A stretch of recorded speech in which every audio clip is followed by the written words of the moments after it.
just how much there is to know about the world that is unknown, that is unexplored. The Nabataeans. Most people don't really hardly know anything about it. They may not even have heard that term, Nabataea, before. It's incredibly fascinating. I don't care what the subject is. If you look deep enough and talk to somebody that really knows about it, there is really fascinating stuff to be found there. And then on top of that, you find out the deeper you look into something, the more you know how much people don't know. Welcome to Not in a Huff with Jackson Huff, where we interview newsmakers, storytellers, and all-around interesting people. Sit back, relax, unless you're driving, and enjoy the show. Here's Jackson. Hello. I am Jackson Huff. This is Not in a Huff. Thanks so much for joining me. As always, really appreciate it. This week I'm speaking with Brock Meier. Now, I've got to tell you, 6 months ago, every few years, I am put on this email list to have different podcast guests. Some of them you've already listened to, have been part of that. Others are coming up, a ton to get through. You know, I booked it 6 months ago, and man, I'm still interviewing people, so always a great thing. But you know, I put out kind of a call for people, interesting people to come on. Brock is one of those people. I tell you all that because he presented himself kind of in his submission as the most interesting man in the world, and of course, that kind of perks up your ears. He's not from the Dos Equis commercials. Sorry to burst that bubble, but what he is somebody who has done a lot of really cool stuff. He's been a winemaker. He's been a scientist. He's been somebody who's searched and studied a lot about an ancient civilization called Nabataea. That's what we're going to talk quite a bit about. I had someone on about a year ago that talked all about Atlantis and where Atlantis would be now, and middle of Africa, and how it was probably an advanced civilization, all this kind of stuff. But people don't truly know. People aren't all on the same page about that. But most people are on the same page about Nabataea. It was a group of people that at one point were really, really big. They are the ones that are responsible for Petra in Jordan. If you know anything about that, you know the big homes and city built into rocks. Definitely an amazing thing that is just a shell of its former self at this point, but still an absolutely magnificent thing. He's going to talk about these people and why we don't know a ton about them. It's kind of an interesting reason. They were some of probably one of the more advanced groups back in their time. I think they were kind of competing with Rome and all that kind of stuff too. He's going to talk a little bit about that. But why a civilization that expanded and got big and was something that was powerful in its time do we know nothing about? I assume most of you are going to say Nabataea, never heard of it. And the reason for that is a pretty unique one. He's going to kind of talk about that. We're going to talk a lot about just his life as an interesting guy. I hate to always say the word interesting, but he literally said one of the most interesting men in the world. I think he's been dubbed that by a friend and his daughter. So it's not it's not a self-description. But yeah, I found him really, really awesome. He's written books to make it, this world Nabataea more digestible, because it's books in the fiction world, kind of following a person in that world and learning a lot about about the civilization along the way. Yeah, I think you're really going to enjoy this one. At the end, I'll give you all the ways to connect with him and get the book. I've got to say, here, please do follow along with the podcast on Instagram, Not Enough Podcast, TikTok, Not Enough Podcast, JacksonF.com, Not Enough with Jackson F on Facebook. Leave that 5-star rating on Apple and on Spotify. That helps a lot. But without further ado, here is Brock Meier. Mr. Meier, how are you? I'm great. Glad to be a part of the conversation today. Well, glad to have you. I'm going to let you do the heavy lifting right off the bat and just introduce yourself. Okay. I'm Brock Meier. I am currently an historical fiction author. I launched my debut novel, I guess that was towards the end of September of last year. Right. Previous to that, for 50 years, I was involved in research science and engineering. Yeah, and that's exactly where I wanna begin too. So I want to kind of talk about life before becoming an author. You were in scientific research. What was that exactly? What's that mean? After I graduated from college, and my degree is actually in metallurgical engineering, but pretty rapidly I entered a research laboratory that was one of the premier institutions for producing infrared detector arrays. And a lot of people wouldn't really know what that is, except it's really pretty simple. It's much like the retina part of a digital camera, which produces images of visible light. But instead, in a thermal camera, it produces images from infrared light. So you can look at a scene, look at whatever it is, and detect fine differences of temperature, as well as seeing the spatial organization of the scene. So it's used in military, in astronomy, medical facilities use it. It's used in all sorts of places. Started there. I eventually ended up working for a company the last 25 years, which had contracts with the United States Air Force Research Laboratory. And our part of it was looking at not only the advancement of laser technology, but also, maybe even more importantly, how does laser exposure interact with human vision and human tissue? So that's what I've been doing basically for the last 50 years, things of that sort. So I've been in and out of laboratories. I've got a collection of 6 different lab coats from the different organizations that I worked for over the years. So that led me to the point of being an author. So were you ever kind of doing both and moonlighting as an author, or did you start kind of writing once maybe you retired, or what's that look like? Um, I have kind of an atypical uh, history of becoming an author. If you read a lot of bios of authors, they often say something like, when I picked up my first crayon at age 3, I knew I was going to be an author someday. Well, that Hmm. wasn't me. I really had no interest in writing a novel at all. And I did fool around with writing blog articles of things that were of interest to me, probably starting 6 or 7 years ago. And that was interesting. I would write about, at the time, I was a fine art photographer as well as my day job of research. And connected with that, I had a blog that I talked about photography and art in general, things of that sort. Whatever struck my fancy at one point in time, I just write about that. And then this was probably 6 years ago. I thought, I'm writing these articles, and I think I'm a pretty good author because for years and years I'd written technical reports as an engineer and a scientist, but that's pretty dry, not really meant for pleasurable reading. So I thought, there's a local critique group, writers group, and maybe I'll connect with them and see if I can brush up on my creative writing skills and see what goes. So I was with them for a few to maybe several years, and most of the people in there were pretty heavily invested in writing books, either memoirs or novels for the most part. Some had already published, and some were on the verge of publishing.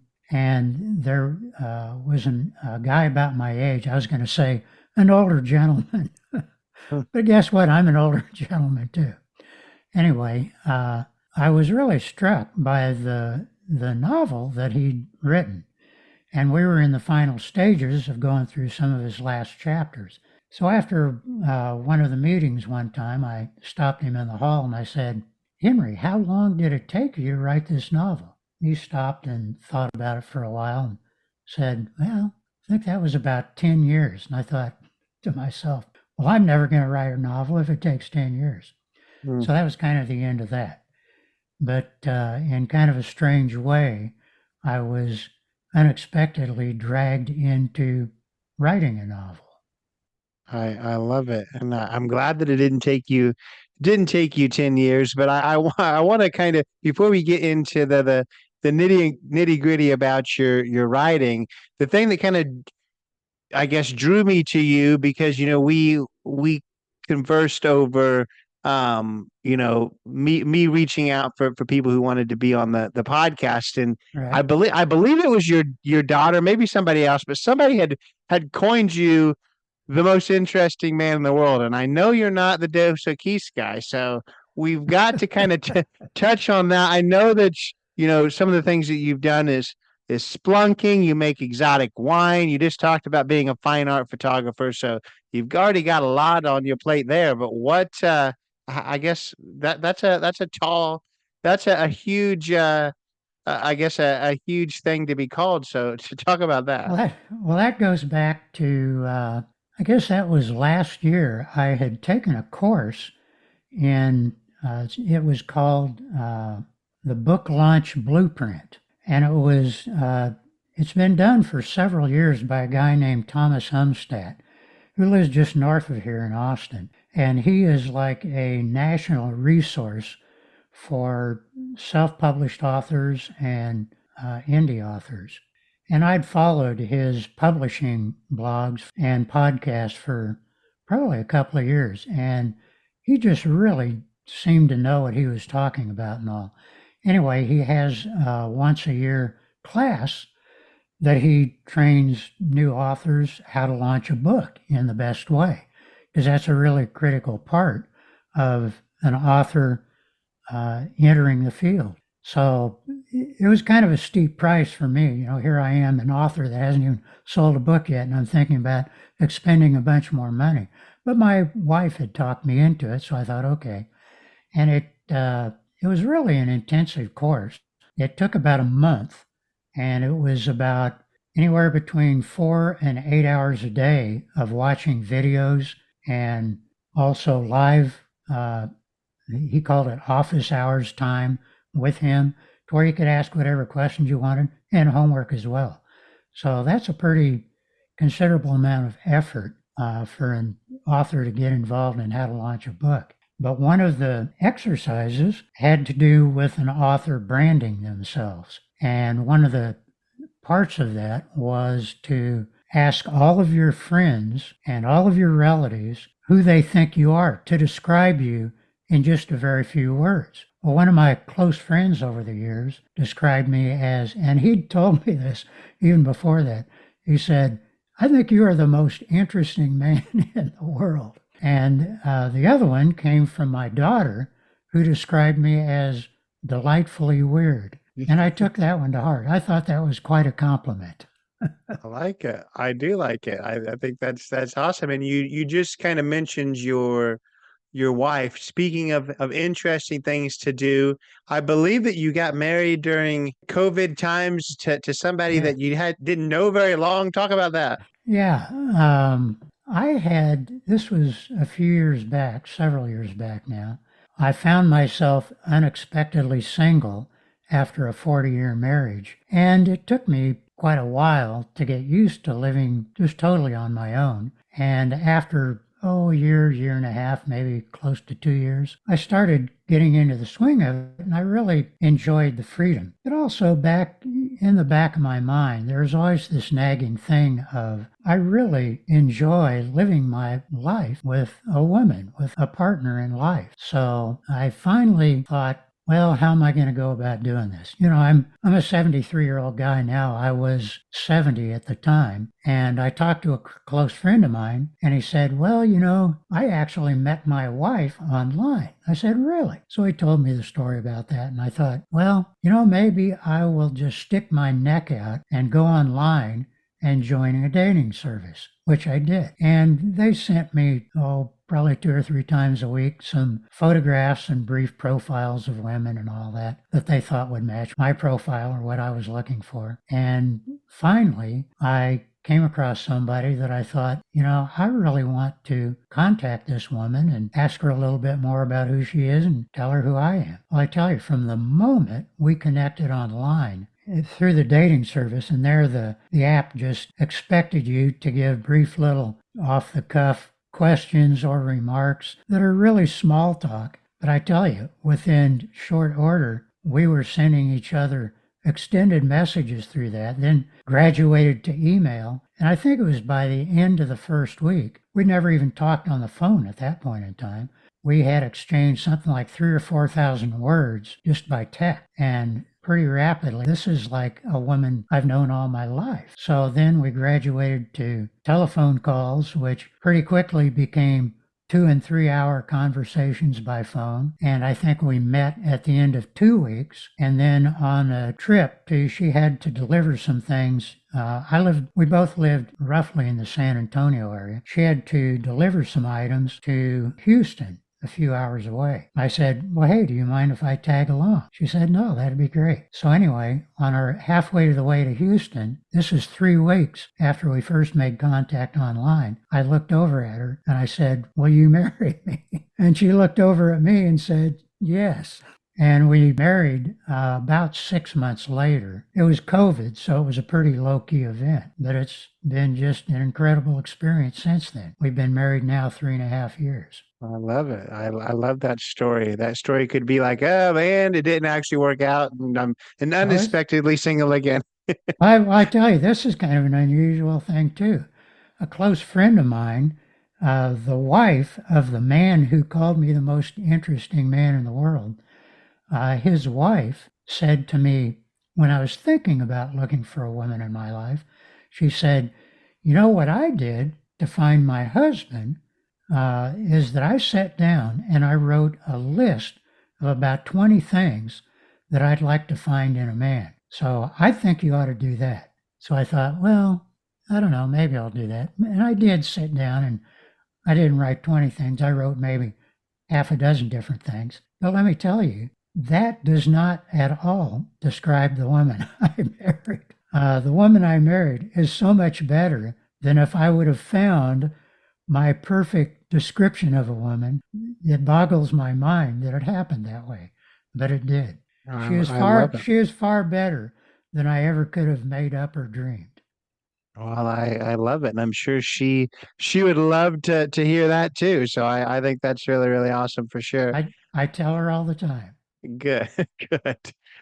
I want to get back to your writing, and I guess I want to ask, there must be something in the water, and in the Texas Hill Country, because I've interviewed quite a few people, but I've actually interviewed an author, a pretty well-known author from that area, and I was talking to him about it. There's a lot of authors in that area. I don't know, there's something in the water, that scenery inspires you, or what makes there be so many authors from Texas Hill Country? Hard to say. I don't know. It really is a beautiful area. Before I lived here and I didn't know anything about it, I thought Texas, well, what could that be? A bunch of sand and sagebrush. But the state is so large. There are really something of alpine-like mountains in the far west. They don't start from as high a elevation as, let's say, the Rockies in Colorado, but there you're already starting at 5,000 or 6,000 feet. But here you're starting not much more than sea level. So they may not be up there in elevation, but they're still pretty tall mountains. Mm-hmm. There is the hill country where I live, which I think I describe it in my bio as, what did I say? A place of clear spring-fed streams and treed with ancient cypress. And it has a quiet sort of beauty. And it really does. It's not a spectacular place by any stretch of the imagination, but there's something about it that is really a simple and quiet beauty. Yeah, no, I've been in that area before. I've made the journey from Austin to San Antonio, and the area that I guess is very German inspired, which I think surprises some people. Really, yeah, no, I like that area for sure. I want to now we've kind of zigzagged our way through your story, but I want to actually get to your book.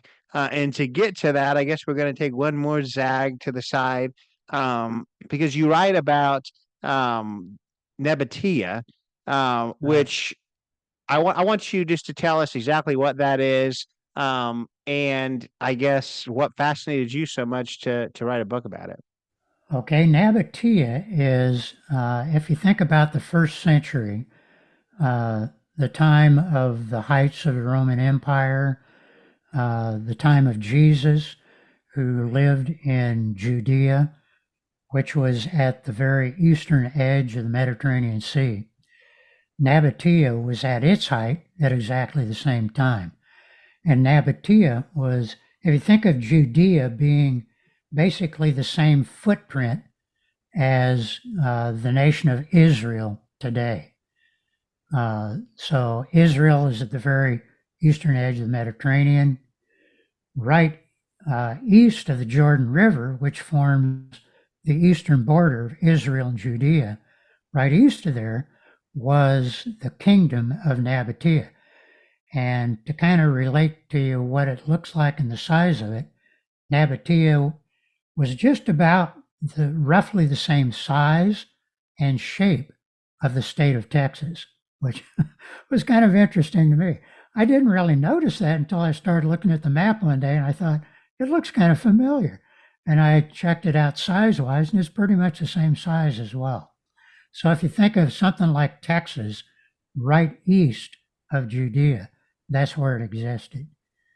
It existed for about, I'd say 300 to 400 years, and its peak was right in the first century.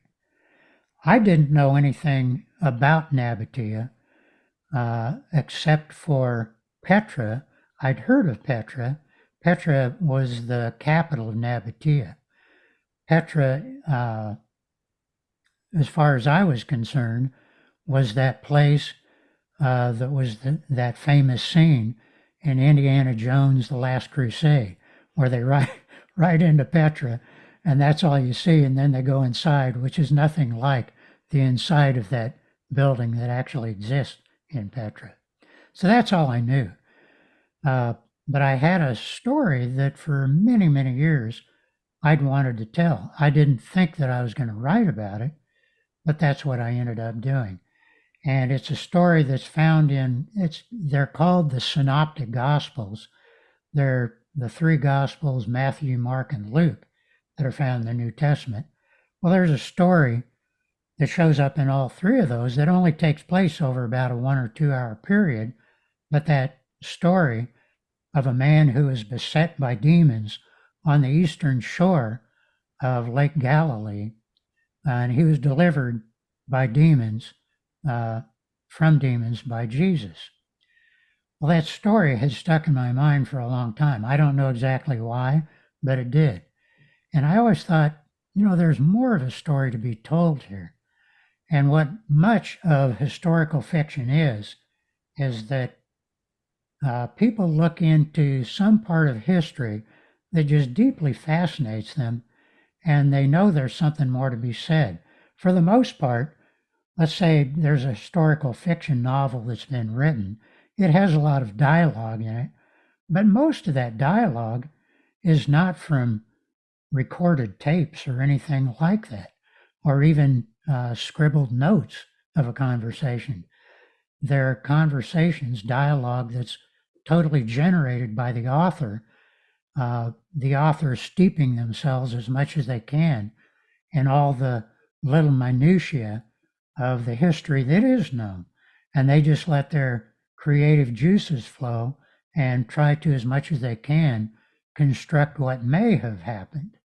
So it is fiction. It's historical fiction. And, there's a whole spectrum of fiction that goes from fiction that is virtually totally fiction. It's just set in a particular era and place. So it maybe has some of the trappings of the same culture, but that's it. Then it goes all the way to the other end of the spectrum where a lot is really known. And this is usually more contemporary historical fiction, like of the 20th century. There you can know much more about it, so you can really get more detail. Maybe you can even draw upon some recorded conversations. So in my case, I not only looked at the Synoptic Gospels and really tried to, as much as I could, take that little bit of recorded history and embed that in mine, but also look at the surrounding history, the culture of Judea, the culture of Nabataea, because this occurred east of Lake Galilee and east of the Jordan. That would have been, for the most part, Nabataea. So I thought, well, maybe this guy was a Nabataean. So at that point, since I didn't know anything about Nabataea, I had to start looking into it. And I went on to, there's a website called academia.edu. You can easily get a membership to it. It doesn't cost you anything. It is a wealth of scholarly articles and reports and all sorts of things, studies. And for history buffs, archaeologists, that is one of the huge places to go. So I just started devouring as much history as I could find. One of the strange things about the Nabataean kingdom, unlike most kingdoms and nations at that time, is that they did not leave any written records. They left basically zero archives. They were pretty much an oral culture, so they passed everything down orally, and they thought that was enough. In fact, there's some reason to believe that part of the reason they didn't record things is because they were kind of a secretive people. They really came out of nowhere. Nobody really knows what their origin is. And there are, maybe 3 or 4 historians at that time that made some guesses, but that's all they were. And they were nomads out in the desert wandering, had no resources, no wealth to speak of, were a bunch of camel and goat and sheep herders.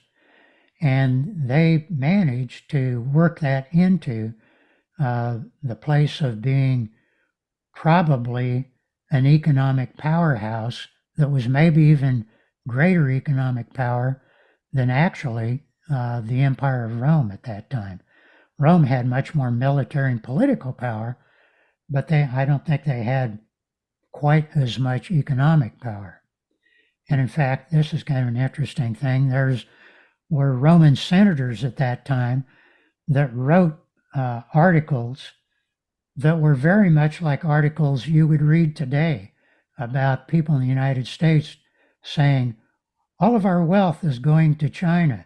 The trade imbalance that we have in China is really horrible. All our money is going over there because we're buying all that they have. And the Roman senators were saying the same thing about Nabataea.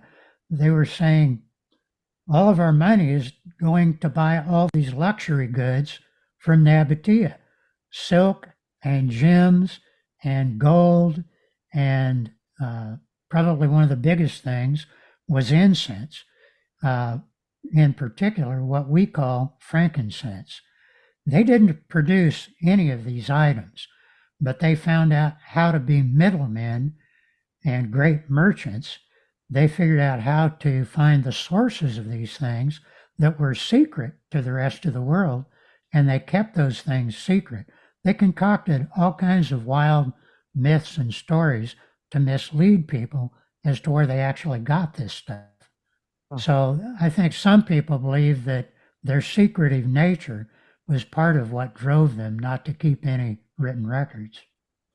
No, that makes sense. And I mean, you mentioned, and I think that's kind of good for people who've never heard of this to kind of know where it's at, because I talk to a lot of travelers, and there's a lot of people that are travelers that listen to this podcast, and people know Petra. That's a an Instagram worthy place for Exactly. sure. So my Right. question to that is, were they in that area, or was it the Nabataeans that built Petra?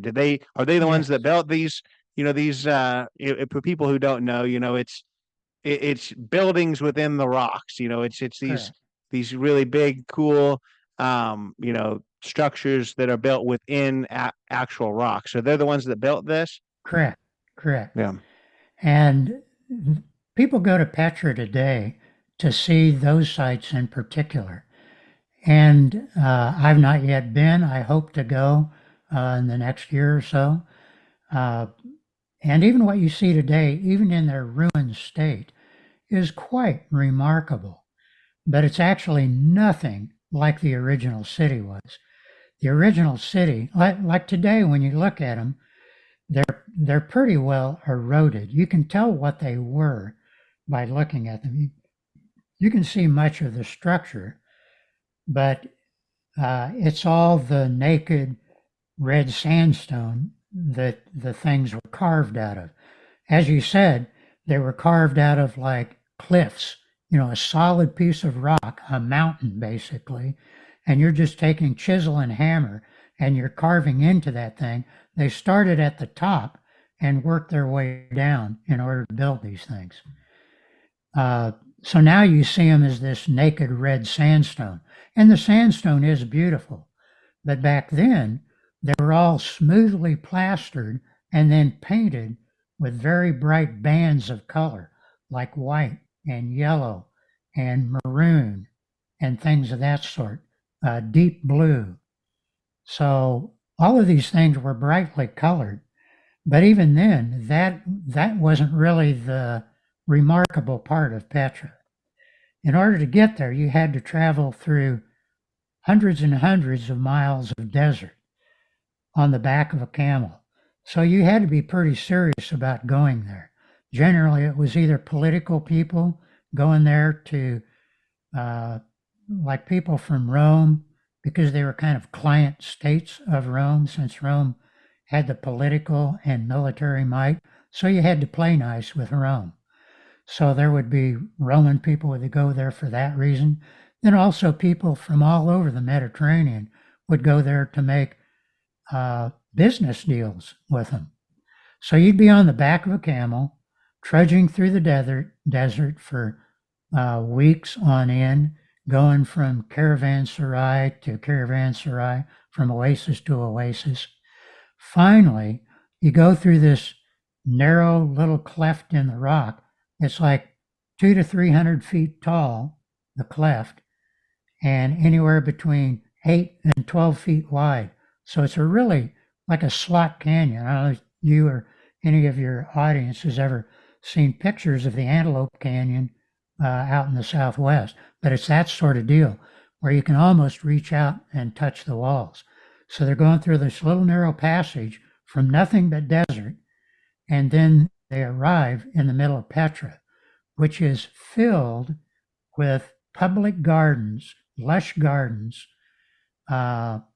pools, things called nymphaeums, which are elaborate fountains, kind of like if you go to Rome today and see all their great fountains.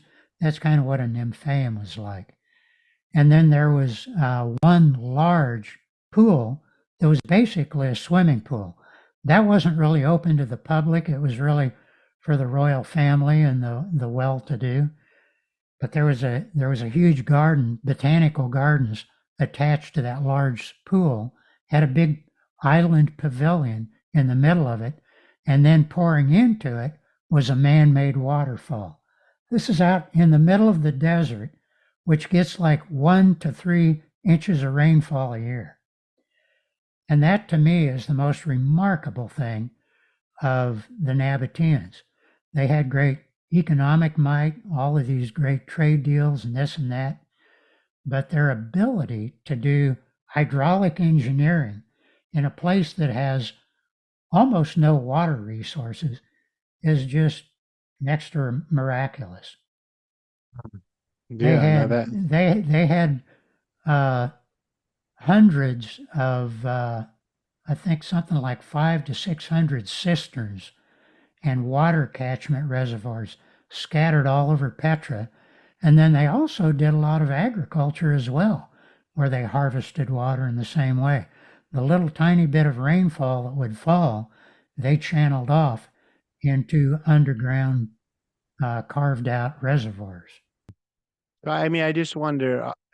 I guess I mean we've already talked probably about the answer, and it's because the written records weren't there; they were secretive people. But I just wonder why you think that is the reason that most people haven't heard of this.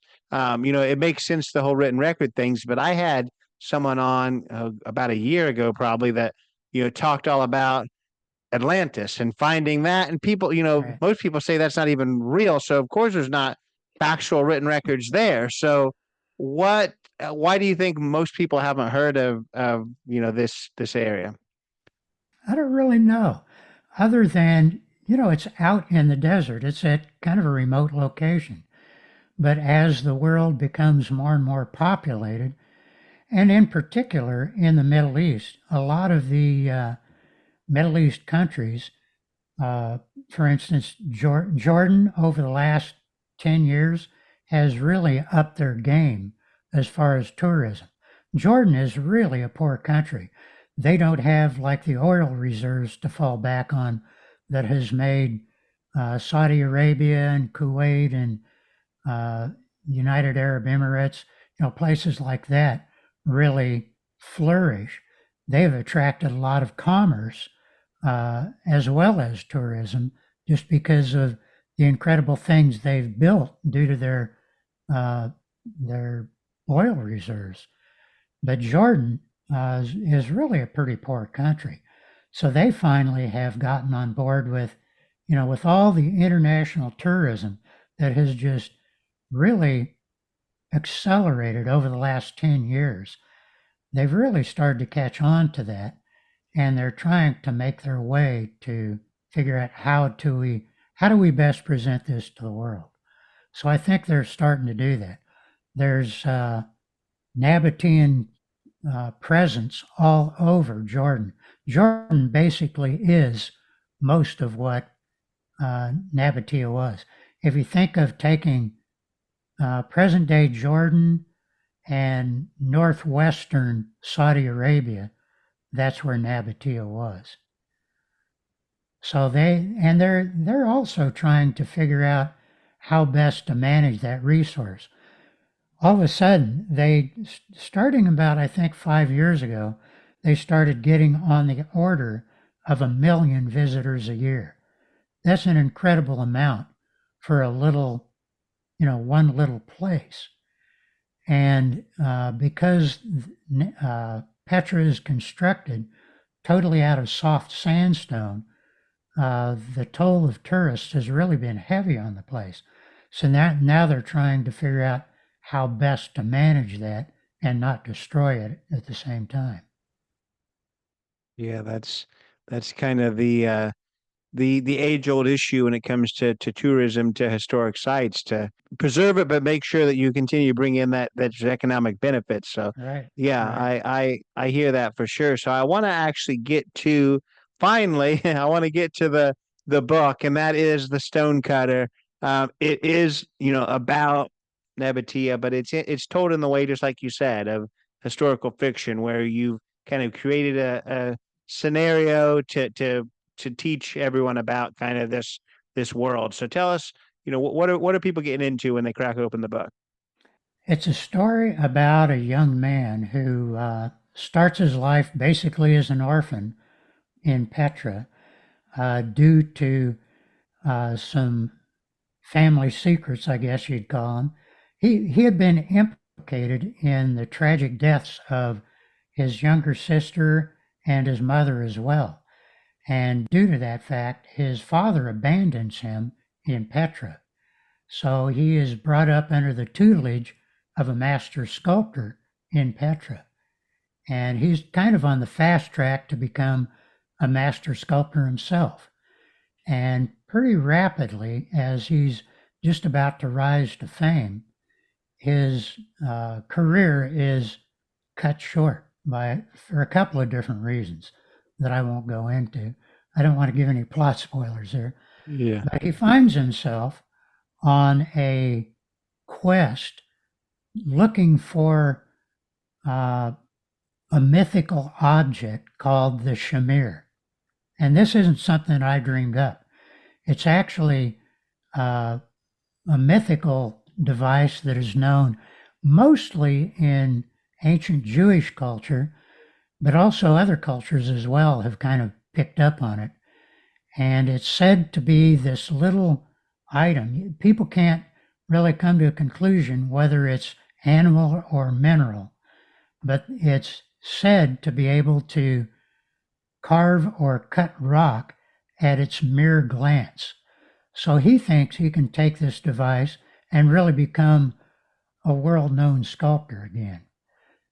So he travels to the far ends of the earth looking for this device. And he gets into all kinds of hot water in the middle of it.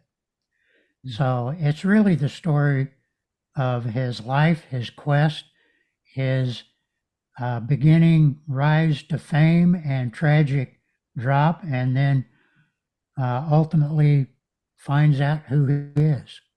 So how did you, find that delicate balance of teaching people kind of about this world and the culture that people didn't know too much about, um, while also making it an enjoyable story and not just read like a textbook. You talked about how you've got a lot of background in scientific research writing that could lend itself well to a very dry, boring book. So how did you make sure that didn't happen?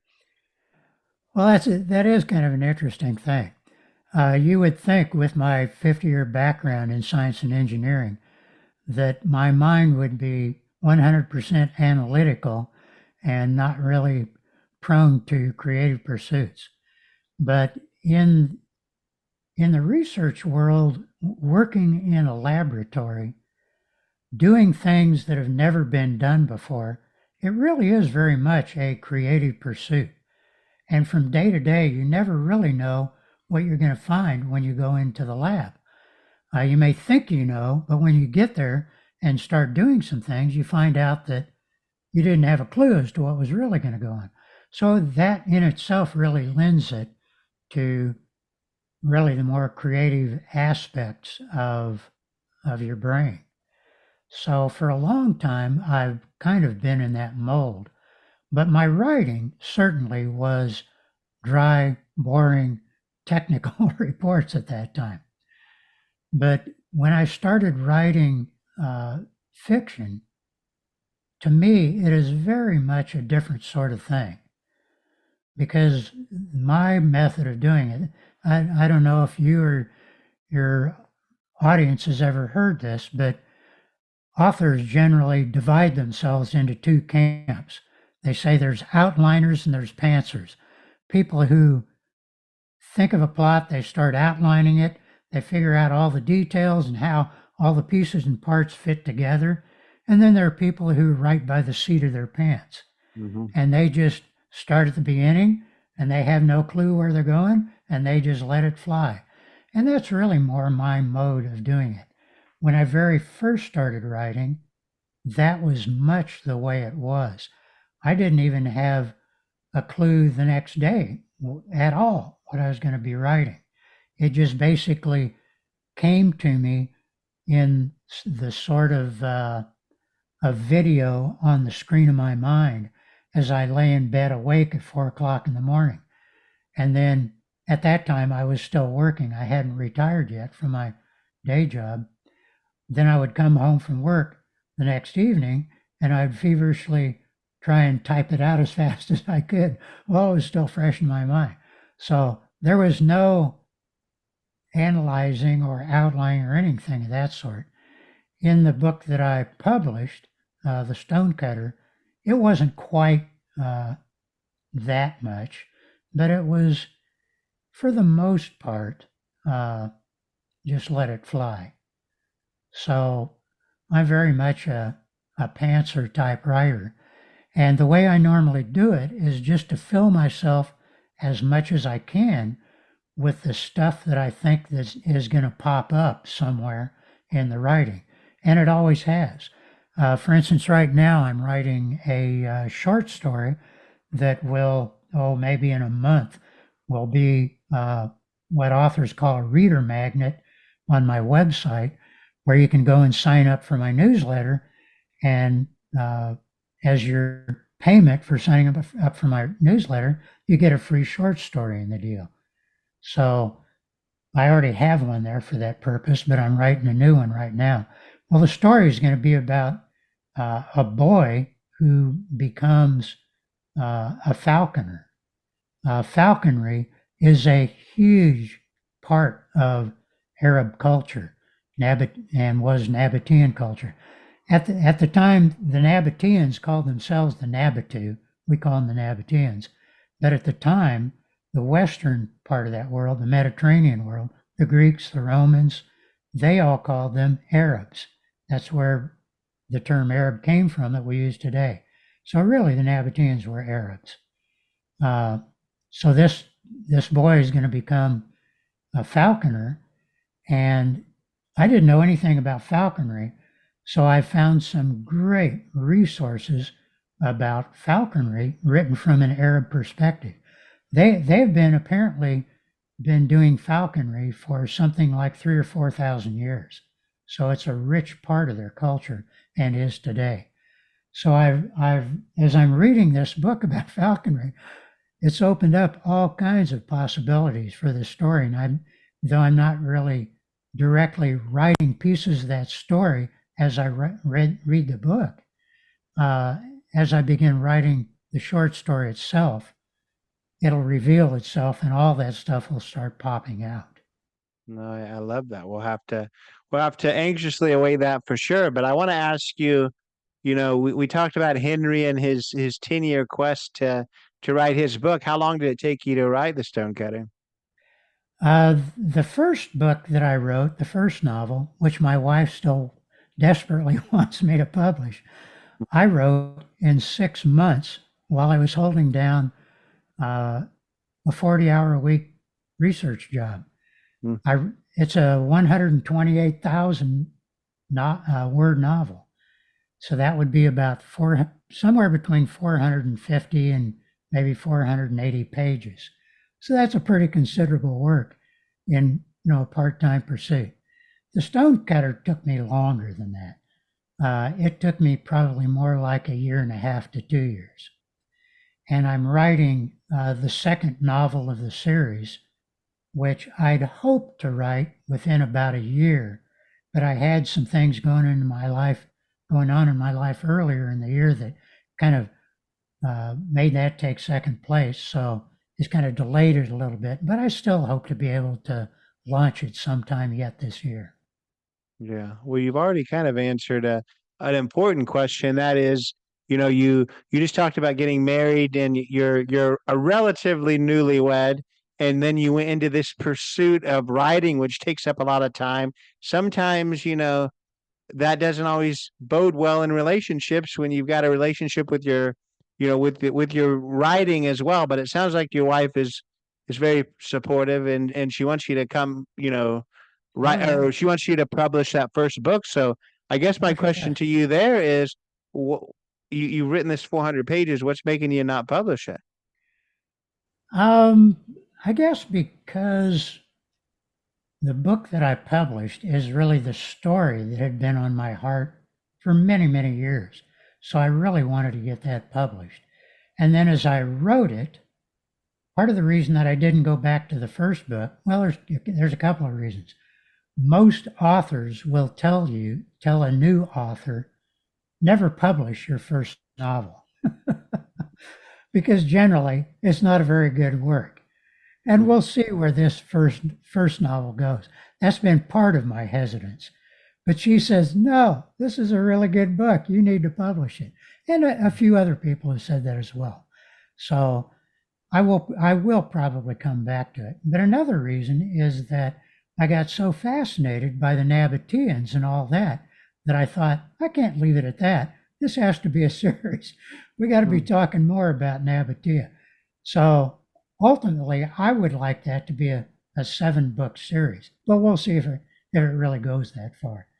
But maybe I can come back to the other book maybe next year and kind of branch out, because this has nothing to do with Nabataea. It's set in the southeastern part of the United States, just before and after the Civil War. Hmm.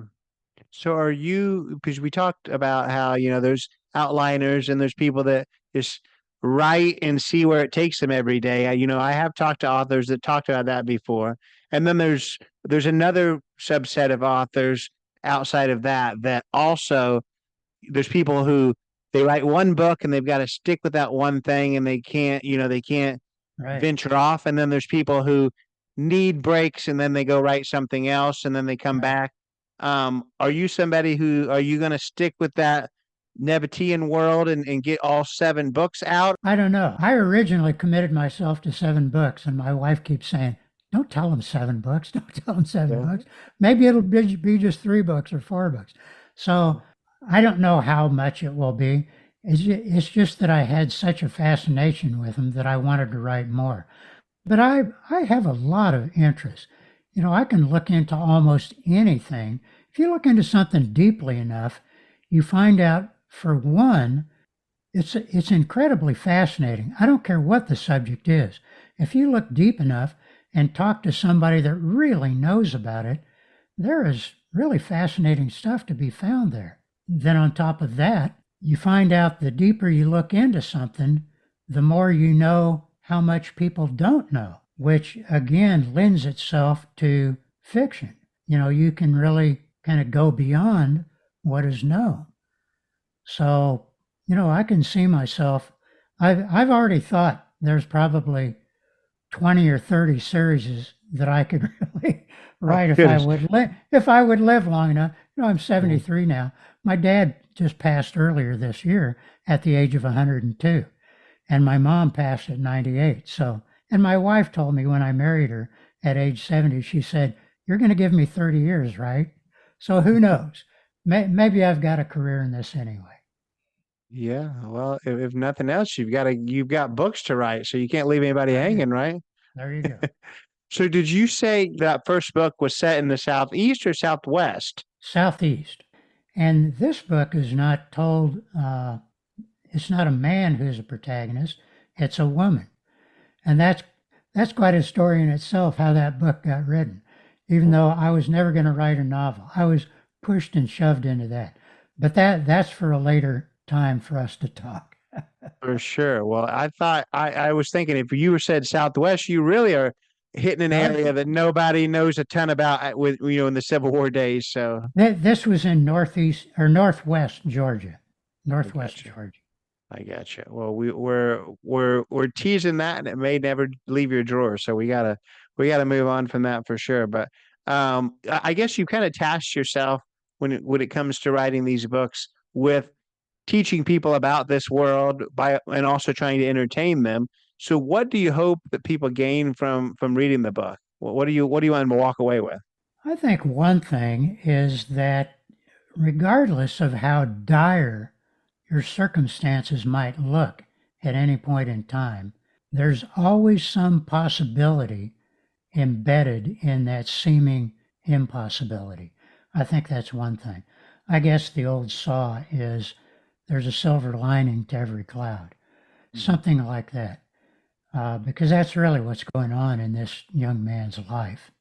He goes through all sorts of horrific things beyond which any of us can imagine, and ends up coming out on the other side in a good place. So I guess that's one thing. Another thing is just how much there is to know about the world that is unknown, that is unexplored. The Nabataeans, as you mentioned several times, most people don't really hardly know anything about it. They may not even have heard that term, Nabatea, before. So I think it's to open up people's eyes that there are large things going on, either in the past or currently, that maybe you never heard of, that really may be pretty remarkable things, things to look into, to explore, to be fascinated by. So I think those are some of the things that I'd like people to find out.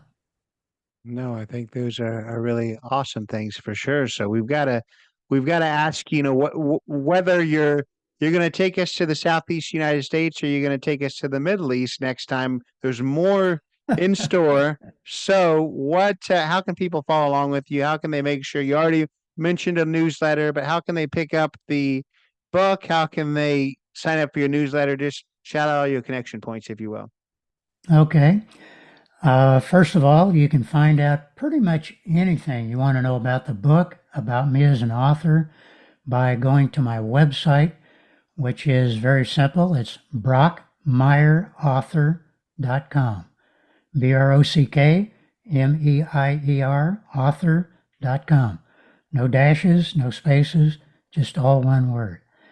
And there you'll find more detailed information about the book itself. I have a lot of resources that I've just recently added you can find out more about Nabataean, about the series of books. You can read more about me becoming an author. I also have a web channel, which is YouTube / @Brock Meier author, the same basic words. And right now I have there, I think I've got about 8 or 9 audio interviews that I've done with my characters in the Stonecutter. So you might find that interesting. I think people that have read the book would find them interesting because they already know something about the characters, but these delve a little bit more into the characters, who they are, how they think, what makes them tick. And for people that haven't read the book, you can explore those as well, and maybe that'll pique your interest a little bit about finding the book. The book, The Stonecutter, you can find on Amazon, Barnes & Noble, pretty much anywhere books are sold. If it's not on the shelf of your local bookseller, they can order it. I haven't got it up yet, but I hope soon to have the possibility on my website of ordering directly from me, which means that I can send you a signed copy. And I also make a lot better profit. Even though you would buy it for cheaper, you can make a lot more I can make a lot more profit than I can off of Amazon. So often people like to support authors in that way. Yeah. No, so absolutely. pretty much my website, YouTube channel is where I mainly hang out. Yeah, and all of that will be in the show notes for sure. I really, really appreciate your time. Thanks so much. Well, thanks for having me. Enjoyed speaking with you and connecting with your audience. So that was Brock Meier. This is one that if you didn't learn a lot, then you are smarter than most, because, I fancy myself as somebody who knows quite a bit about history, but I knew nothing about Nabataean. I knew Petra, I knew about it in Jordan. It's somewhere that I would love to visit, but I had no idea who created it. And I definitely didn't know that there was this huge civilization that had created so much back in their time that people just know nothing about. They just don't know the name of it. So if you knew about it, then more power to you. Hopefully we were still able to teach you something. But if you didn't, I hope you found that interesting. Just an entire different civilization, almost as big as the Roman civilization at one point, but they just didn't carry as long into history because of the way that they recorded their history, and it was all oral rather than written down. So yeah, I really enjoyed speaking with Brock. I enjoyed listening to the world of Nabataean and his books, but I also really enjoyed learning about his career in science and his even up to his current relationship and finding his match online. I thought that was interesting too. But yeah, he's a great guy. We spoke for a while even after the recording stopped, talking about some of his travels, and yeah, it was really, really amazing. So urge you to check out his books. I know more are coming. He has some that are just sitting in the drawers. Maybe he'll get those out. I know that his wife wants him to, but he definitely has some more books coming in the world of Nabataean too. So follow along with him. All the links to him will be in the show notes. Follow along with this podcast, Not Enough with Jackson F on Facebook, Not Enough Podcast on Instagram and on TikTok. Go leave a 5-star review on Apple and on Spotify. Appreciate that very much. Leave a written review on Apple. Helps even more. But if you do nothing else, catch us next week. Take it away, Chris. This has been Not in a Huff with Jackson Huff. Thank you for listening. Be sure to join us next time where we will interview another amazing guest who is sure to make you laugh or make you think. Or hey, maybe even both. But until then, keep being awesome.